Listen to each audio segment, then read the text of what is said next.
어린이 여러분, 안녕하세요. 점심 식사 맛있게 했나요? 매일매일 집에서 먹는 엄마표 집밥 너무 맛있죠? 집밥 하면 맹자쌤은 생각나는 게 있어요. 맹자쌤에게는 2명의 아들이 있어요. 이제는 둘 다 직장을 다니는 큰 형아들이죠. 큰 형아가 군대에 갔을 때 일이에요. 군대 친구들과 이야기를 나누는데 대부분 친구들이 집밥이 너무 그립다라고 하더래요. 그래서 생각해봤대요. 우리 집 집밥은 뭐지? 여러분 집 집밥은 뭐예요? 응? 네, 형아는 아무리 생각해도 우리 집 집밥이 뭔지를 모르겠더래요. 맹자쌤이 김치찌개도 많이 해주고 콩나물 볶음도 해주고 가끔가다 샤브샤브도 해주고 많이 해줬는데도 말이죠. 아무리 생각해도 특별한 것이 생각나지 않았다라고 말하더라고요. 맹자쌤이 학교를 다니느라 꼼꼼하게 아들들 식사를 잘 못 챙겼나 봐요. 그 말을 들었을 때 무척 마음이 아팠답니다. 그래서 요즘은 이게 집밥이야. 맛있게 먹어. 그리고 기억해? 하면서 세뇌를 시킨답니다. 아마도 요즘 맹자쌤처럼 직장을 나가시는 엄마는 여러분이 식사를 잘 못 챙겨 먹을까봐 걱정을 많이 하실 거예요. 엄마 걱정 안 하시게 잘 챙겨 먹었으면 좋겠어요. 그리고 엄마가 집에 계셔서 꼬박꼬박 점심까지 챙겨주시면 투정 부리지 말고 맛있게 그리고 고맙게 먹었으면 좋겠습니다. 맹자쌤이 엄마도 해보고 선생님도 해봤잖아요. 맹자쌤이 해보니까 선생님보다 엄마가 더 힘든 것 같아요. 선생님은 학교 시간만 여러분의 학습과 생활을 도와주면 되지만 엄마는 1년 365일 24시간 모두 책임지고 아파도 걱정, 밥을 안 먹어도 걱정, 잠을 안 자서 걱정, 생활 걱정, 공부 걱정, 걱정.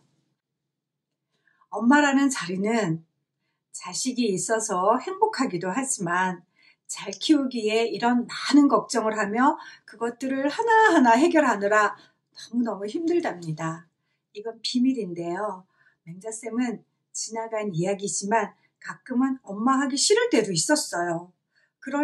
그렇다고 안 할 수 있는 일이 아니지만 그런 생각도 했답니다. 그러니까 여러분, 최고의 효도는 무엇일까요? 네. 엄마의 걱정을 최대한 덜어드리는 것. 최고의 효자는 어떤 사람일까요? 맞아요. 스스로 하는 자기주도적인 어린이. 여러분, 요즘 생활 어떤가요? 최고의 효도를 하며 최고의 효자로 생활하고 있나요? 효도와 효자도 엄마만큼 쉽지는 않을 것이라는 생각은 해요. 그렇지만 엄마가 노력하듯이 여러분도 노력하면 좋겠어요. 여러분, 엄마표 집밥도 맛있지만 친구와 함께 먹는 학교 급식도 좀 그립지요. 맛있는 거 나오면 서로 더 많이 먹으려고 작은 신경전도 벌였는데 그런 다툼도 이제는 다 아름답게만 느끼고 그립기만 하지요. 하지만 여러분 힘내요. 코로나19 확진자 수가 점점 줄어들고 있어요. 이것은 곧 우리가 만날 날이 가까워졌다는 신호겠죠? 우리 다시 만나면 정말 너무나 반갑고 기쁠 것 같아요. 선생님은 상상만 해도 설레인답니다. 그 정도로 여러분이 보고 싶어요. 눈물이 날 것 같아요. 자, 맹자쌤이 좀 울컥했는데요. 기분 좀 업 시킬까요? 자, 이야기 좀 보세요. 너무 귀엽죠? 여러분도 다 이런 때가 있었답니다. 맹자쌤도 물론 있었습니다. 여러분, 우리 뇌는 기분 좋을 때 새로운 것을 잘 받아들여요. 엄마한테 잔소리 듣고 억지로 공부하면 효과가 없어요. 그러니까 스스로 자기주도적으로 공부할 때 학습 효과가 최고로 오른답니다. 그리고 또 한 가지, 우리 뇌는 조금 멍청하대요. 입꼬리만 살짝 올려도 우리 주인님이 기분이 좋은가 보다 하면서 기분 좋은 호르몬을 분비한대요. 입꼬리 살짝 올려볼까요? 이렇게. 느껴보세요. 기분이 좀 좋아지는 것 같지 않나요? 그런 것 같기도 하고 아닌 것 같기도 하고. 자, 그럼 확실하게 실험해 봅시다. 자, 교장쌤을 따라해 보세요. 개구리 한 마리 10초를 끌어주세요. 시작. 개구리 한 마리. 어때요? 기분 좋아졌죠? 지난 시간에 교장쌤 별명을 공개했는데 생각나나요? 그쵸? 맹자왈, 공자왈 생각나죠? 다 같이 떼창으로 교장쌤 한번 놀려볼까요? 시작. 맹자왈, 공자왈, 맹자왈, 공자왈. 재밌죠? 기분도 좋아졌죠? 여러분 웃는 소리가 여기까지 들리는 것 같아요. 그래서 교장쌤도 기분이 좋아집니다. 자, 이 기분 그대로 맹자왈, 공자왈 쌤과 함께 두 번째 글쓰기 수업을 시작해 봅시다. 지난 시간 글쓰기 영상 잘 봤나요? 얼마나 꼼꼼히 봤는지 확인 들어갑니다. 첫 번째 문제. 사람들의 관심을 끄는 글머리 시작 방법 3가지를 알려주었어요. 다 같이 큰 소리로 생각나는 대로 말해보세요. 첫째, 둘째, 셋째. 그렇죠. 대하체로 시작하는 방법, 흉내내는 말로 시작하는 방법, 장소를 나타내는 말로 시작하는 방법 3가지에 대해 배웠어요. 지난주 이야기 마당을 쓸 때 글머리 시작을 어떻게 했나요? 나는 배운 대로 이 3가지 방법 중 한 가지로 시작했다. 손 들어봐요. 많은 친구들이 배운 내용을 바로 적용해 봤군요. 좋아요. 고마워요. 지금 세상의 사람들을 두 부류로 나눈다면 맹자쌤은 배운 것을 바로 써먹는 사람과 배운 것을 그냥 아는 사람으로, 배운 것을 아는 것으로 끝나는 사람으로 나눠보고 싶어요. 여러분은 어느 쪽에 속하나요? 아는 것으로 끝나는 사람? 아니면 아는 것을 꼭 실천하는 사람? 어떤 사람이 발전이 있을까요? 그쵸? 여러분 다 알고 있죠? 배운 것을 내 생활에 바로바로 적용하고 실천해야만 내 것이 되고 또 그로 인하여 내가 발전된다는 사실 꼭 기억하고 실천해 주세요. 글머리 시작 방법 배운 것을 그대로 이야기 마당에 적용하면서 이런 건 느꼈죠? 대화체로 시작했을 때 평소보다 글이 자세하게 써지고 글이 길어진다. 또 흉내나는 말로 시작했더니 표현이 생생해지고 실감나게 써지네.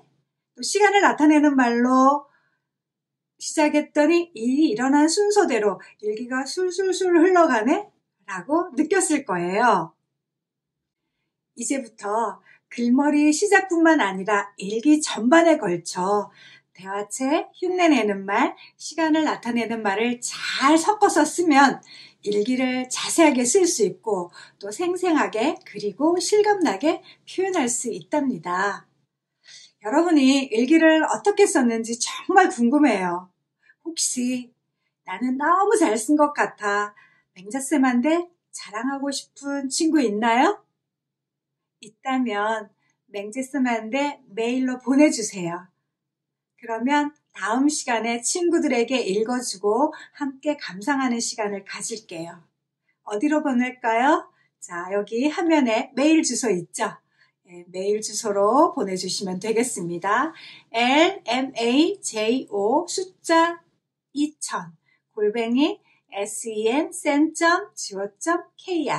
첫 글자는 소문자 L입니다. 기다리겠습니다. 두 번째 문제, 일기와 생활문의 가장 큰 차이점이 무엇이라고 했나요? 일기의 글감은 오늘 하루 중 겪었던 일이라면 생활문은 현재까지 생활하면서 겪었던 모든 일이 글감이 될 수 있다고 했습니다. 또 일기의 목적이 자기 반성이라면 생활문의 목적은 그쵸, 소통이죠. 소통이라고 했습니다. 그래서 이제부터 이야기 마당은 생활문처럼 써봤으면 좋겠어요. 다시 말하면 자기 반성도 좋지만 누군가와 이야기를 나누며 소통한다 생각하며 쓰면 좋겠어요. 그러면 일기 내용을 보다 자세하게 쓰게 되고 읽는 사람이 지루하지 않도록 재미있게 실감나게 쓰게 된답니다. 그런 노력을 통해서 글쓰기 실력이 쑥 올라가게 된답니다. 수업 시작하기 전에 생활문 한 편 감상해 볼게요. 이 생활문은 여러분의 선배가 2학년 때 쓴 글이에요. 제목은 화장실에서. 화장실? 궁금한데요? 맹자쌤이 읽어볼게요. 배가 아프다. 이건 응가가 마려운 느낌이다. 나는 얼른 책을 들고 화장실에 갔다. 책을 읽으며 응가를 싸는 버릇 때문이다. 화장실에서 책을 읽는 버릇은 엄마가 보지 못하게 하는 만화책을 자유롭게 보기 위해서 생긴 것이다. 그날도 나의 아랫배에 묵직한 느낌이 들자 나는 내 방 구석에 몰래 숨겨두었던 만화책을 들고 화장실 변기에 앉았다. 몇 분쯤 지났을까? 난 아직도 책을 보고 있었다. 시간이 지나도 내가 안 나와서 엄마는 내가 아파서 못 나오는 줄 아셨나 보다. 엄마께서 너 아프니? 라고 계속 물어보셨지만 책 읽기에 푹 빠진 나는 아무 대답을 못했다. 그런데 똑똑 놓고 하는 소리와 함께 엄마의 목소리가 들렸다. 너 빨리 나와! 안에서 도대체 뭐 하는 거야? 날카로운 엄마의 목소리가 들렸다. 어떡하지? 나가면 혼날 것 같고. 그래서 난 10분만 더 있을게요. 라고 말했다. 한층 더 높은 엄마의 소프라노 목소리가 들렸다. 지금 당장 나오지 못해! 난 할 수 없이 빨리 나왔다. 그런데 책을 화장실 바닥에 놔두고 와버렸다. 안 돼! 라고 외치며 화장실 앞에 갔더니 스톱! 깜짝 놀라서 그만 동상처럼 멈춰버렸다. 엄마께서 화장실에 가셔서 내가 읽다가만 그 문제의 만화책을 들고 나오셨다. 엄마는 책을 갖고 오면서 약속을 하나 하자고 하셨다. 다음부터는 오래 있지도 말고 책도 갖고 가지 말라고 말씀하셨다. 나는 그러기로 하였다. 하지만 나는 그 약속을 지킬 자신이 없다. 왜냐하면 화장실에서 아무도 몰래 만화책들 주인공을 만나는 일은 아주 신나고 재미있는 일이기 때문이다. 아마도 오늘도 난 응가 소식을 기다릴 것 같아. 어때요, 여러분? 절대 공감이죠? 화장실에서 보는 만화책 정말 시간 가는 줄 모르죠? 요즘은 스마트폰을 들고 들어간다고요. 에이, 안 돼요. 버릇되면 고치기 힘들어요. 버릇 들기 전에 조심하자고요. 자, 이 친구는 글머리 시작을 혼자 하는 말이지만 대화체로 시작했어요. 그리고 중간중간에 엄마와 한 말들을 다 대화체로 살려서 표현했어요. 그러니까 어떻게 느껴지나요? 이야기도 쉽고 재미도 있지요. 여러분도 곧 다들 이렇게 잘 쓰게 될 거예요. 맹자쌤과 함께라면 가능하답니다. 사람들의 관심을 끄는 글머리 시작 방법은 지난 시간에 배운 3가지만 있는 것이 아니라 그 외에도 많이 있어요. 오늘 또 3가지 방법을 더 배울 거예요. 바로 사건으로 시작하기, 정경 묘사로 시작하기, 그림 그리듯이 시작하는 방법인데요. 지난 겨울방학 때 맹자쌤이 유튜브가 되었다고 했죠. 그때 제작한 영상을 통해 먼저 알아볼게요. 여러분 집중!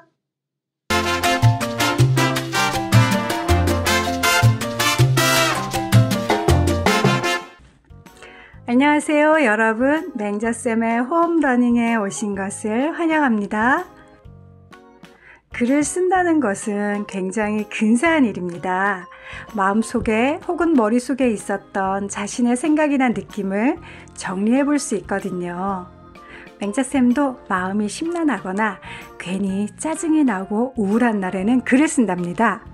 그러면 신기하게도 마음이 평온해져 오고 찝찝했던 마음에서 벗어날 수 있더라고요.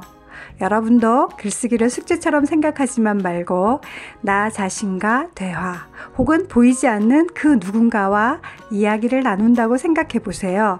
그러면 글쓰기가 훨씬 재미있는 일이 될 거예요. 글을 자주 쓰는 사람이 글을 자주 쓰지 않는 사람보다 안정되어 있대요. 글을 쓰면 헝클어진 마음을 정리할 수 있기 때문이죠. 오늘도 맹자쌤과 함께 글쓰기 노하우를 하나씩 익혀봅시다. 오늘은 생활문 글쓰기 글머리 시작하기 두 번째 시간. 사건으로 시작하기, 정경 묘사로 시작하기, 그림 그리듯이 시작하기 비법을 알아볼 거예요. 여러분, 책을 읽을 때 첫 페이지를 읽고 이 책은 재미있겠다, 이 책은 따분하겠는걸 하면서 계속 읽을 것인지 말 것인지 생각하지요. 바로 글의 첫 문장이 그 글의 첫 인상을 좌우하기 때문이에요. 그래서 작가들은 책의 첫 문장 그리고 글머리를 쓸 때 많은 고민을 한답니다. 어떻게 하면 독자의 관심을 끌 수 있을까 하고요. 마찬가지로 내가 쓴 글도 누군가가 읽겠죠. 글의 첫머리를 읽어보고 뭐야 왜 이렇게 시시해? 에이 그만 읽어야지 하는 것보다 우와 재밌네, 어떤 일이 펼쳐질지 정말 기대되네 하면서 끝까지 읽어주면 좋겠죠. 바로 글머리를 어떻게 쓰느냐가 아주 중요하답니다. 그러면 모든 사람들을 사로잡을 수 있는 글머리 어떻게 써야 할까요? 생활문 영상 1에서는 대화체로 시작해 보라고 했어요. 또 흉내내는 말로 시작하는 것도 재미있다고 했고 장소로 시작하는 것도 새롭다고 말했습니다. 오늘도 3가지 비법을 더 알려줄 거예요. 기대해 보세요. 오늘도 맹자쌤과 함께할 홈러닝의 학생은 준이와 제니입니다. 글쎄 오늘은 남자친구 준이가 생활문을 썼대요. 어제 맹자쌤이 미리 나머지 비법 3가지를 살짝 알려주었거든요. 얼마나 우리의 관심을 끄는지 준이의 글 한번 기대해 봅시다. 제목 동생의 악몽. 어머나 준이 동생이 악몽을 꾸나 봐요. 무슨 악몽일까요? 걱정되기도 하지만 궁금해지는데요. 최근 며칠 동안 우리 가족은 동생이 우는 소리에 잠을 깬다. 갈매기 갈매기 앙 하고 부들부들 떨면서 엉엉 운다. 아마도 갈매기가 무서워서 그런 것 같아. 어머나 무슨 일이 있었길래 한밤중에 갈매기 하면서 울까요? 정말 큰일이네요. 도대체 왜? 준이 동생 꿈속에 갈매기가 등장할까요? 무슨 일이 일어났는지 궁금해서 견딜 수가 없어요. 정말 궁금해. 궁금해. 이 정도면 준이가 사건으로 글머리를 시작한 것은 성공적이라고 할 수 있겠네요. 정말 궁금하여 빨리 읽어보고 싶잖아요. 지난 주말에 우리 가족은 서해안에 있는 섬에 놀러 갔다. 배가 출발하자 갈매기들이 배 주변을 알아들기 시작했다. 사람들이 배 난간에서 갈매기에게 과자를 주기 때문이다. 우리 가족도 갈매기에게 먹이를 주러 밖으로 나갔다. 과자를 들고 손을 쭉 뻗으면 갈매기가 날아와서 먹이를 물고 간다. 나도 해볼래, 나도 해볼래. 동생이 해보겠다고 졸라서 아버지는 동생의 손에 과자를 쥐어주고 높이 들어 올려주었다. 동생이 팔을 쭉 뻗는 순간 갈매기가 쏜살같이 날아오자 동생은 차지러질 듯 울었다. 그날 이후부터 동생은 밤마다 악몽에 시달리고 있다. 이런 일이 있어서 갈매기 악몽을 꾸는군요. 준이가 글머리를 사건으로 시작했죠. 우리는 글을 읽으면서 궁금하기도 했지만 약간 긴장하기도 했어요. 그리고 흥미진진하게 읽었습니다. 사건으로 글머리를 시작하면 관심을 끌 수 있게 된다는 사실 알 수 있겠죠? 그러면 어떤 경우에 글머리를 사건으로 시작할까요? 당연히 어떤 사건과 관련된 글을 쓸 때, 또 독자에게 짜릿한 긴장감을 처음부터 주고 싶을 때, 또 독자의 흥미와 관심을 자극하고 싶을 때 사건으로 글머리를 시작하면 좋답니다. 사건으로 시작되는 글을 읽으면 뭔가 호기심이 생기고 일이 어떻게 펼쳐지는지 궁금해지죠. 그러면 당연히 끝까지 읽게 되겠죠? 내가 정성껏 글을 썼을 때 많은 사람들이 재미있게 끝까지 읽어준다면 정말 신날 것 같아요. 그러니까 생활문 쓸 때 이 방법으로도 한번 써보세요. 어머나, 준이가 이번에는 같은 내용을 정경 묘사로 시작해봤대요. 정경 묘사로 시작하면 어떻게 될지, 어떻게 변할지 궁금하네요. 시원한 바닷바람이 불어오고 갈매기들이 끼룩끼룩 배 주변을 날아들기 시작한다. 유람선이 출발하자마자 사람들은 하나둘씩 준비해온 갈매기 먹이를 들고 배낭간으로 나간다. 오, 어때요? 사건을 시작할 때와 글의 분위기가 완전히 다르죠. 그리고 준이가 있는 곳의 장면이 쉽게 상상이 되죠. 내가 마치 준이와 그 배를 같이 타고 있는 듯한 느낌도 살짝 든다면 뻥이 너무 심한가요? 네. 배 주변을 빙글빙글 돌던 갈매기들은 사람들이 던져주는 과자를 공중에서 낚아채워 먹기도 하고 바다에 떨어진 과자를 주워 먹기도 한다. 꼭 갈매기 쇼를 보는 것 같아. 우리 가족도 갈매기에게 먹이를 주러 밖으로 나갔다. 글머리를 사건으로 시작하면 뭔가 흥미진진한 긴장감이 드는데 정경 묘사로 시작하니 왠지 잔잔한 느낌이 들어요. 정경 묘사? 아, 이 말이 너무 어렵게 느껴진다고요? 아, 그렇군요. 정경, 무슨 뜻일까요? 맹자쌤이 국어사전을 찾아봤어요. 그랬더니 정서를 자아내는 흥치와 경치라고 나와 있네요. 그 말도 어렵다고요?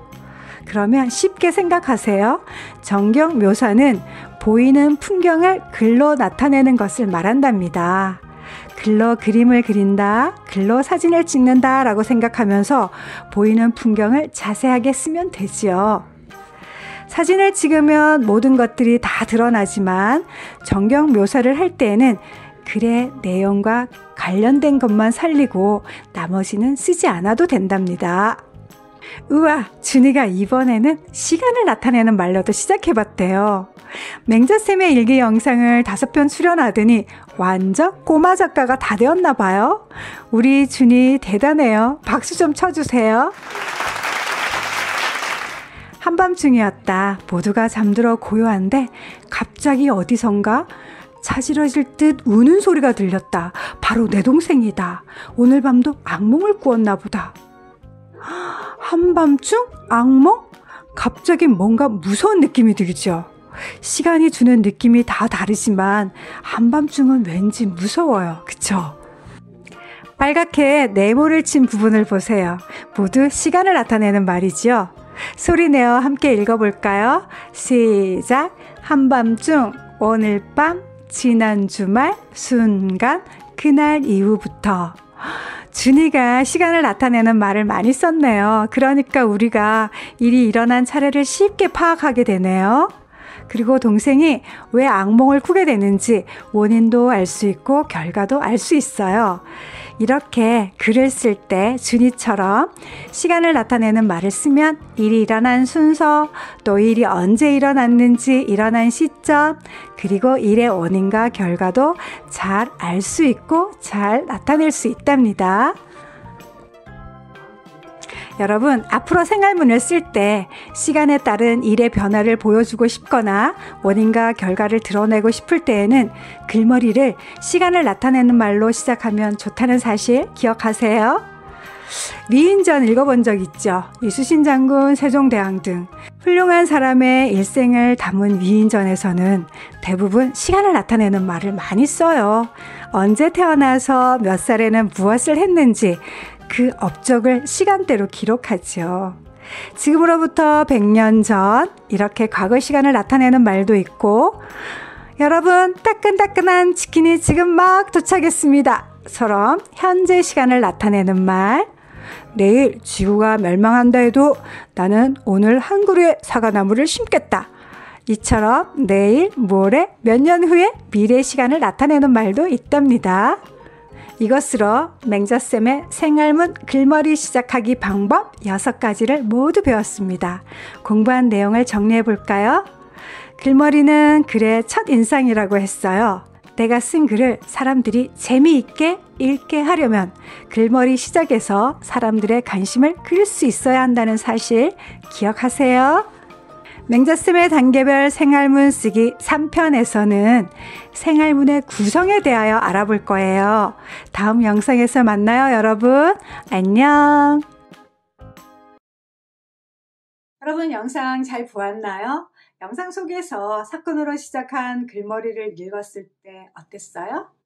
뭔가 호기심이 생기고 사건이 어떻게 펼쳐질지 약간 긴장감이 들었죠.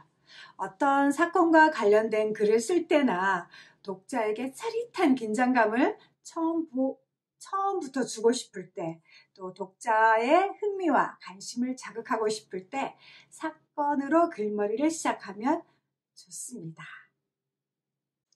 정경 묘사로 시작하면 장면을 생생하게 전달할 수 있고 상황을 상세하게 전할 수 있다는 것 알게 되었죠.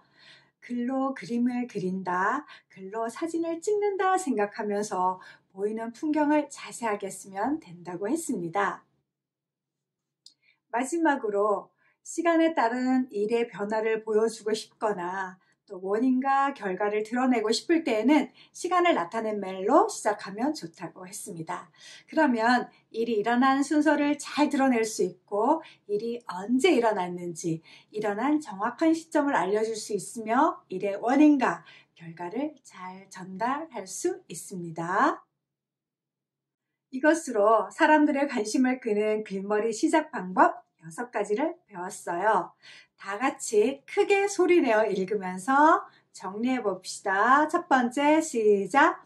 네, 대화체로 시작하기. 두 번째, 흉내내는 말로 시작하기. 세 번째, 네, 장소를 나타내는 말로 시작하기. 네 번째, 네, 사건으로 시작하기.